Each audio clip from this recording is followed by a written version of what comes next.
అందరికి third warning వస్తుంది.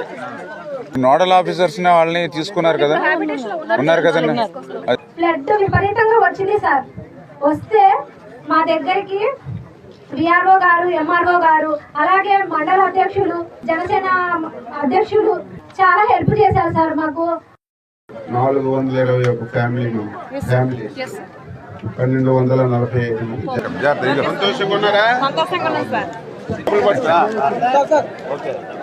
ఇక్కడ టాయిలెట్స్ మాత్రం ఇమీడియట్లీ ఇద్దరు ఏమవుతారు, 2 లక్షల రూపాయలు పెద్ద 10 టాయిలెట్లు కట్టుకోవడానికి 20,000 కదా 15,000 హ్యాపీగా అయిపోలేదు. మీరు జగన్మోహన్ రెడ్డి గారి ప్రభుత్వం జనాలు మొత్తం మభ్య పెట్టారు. వీళ్ళకి మొత్తం తాటిబాయి తర్వాత మిగతా గ్రామాలు తీసుకెళ్లి పెట్టారు. అక్కడ మౌలిక సమస్యలు ఎట్లా ఉన్నాయి సార్? ఏ కాలంలో మీకు R&R ఇచ్చారు? 2014-19 కదా ఇచ్చాం కదా. అది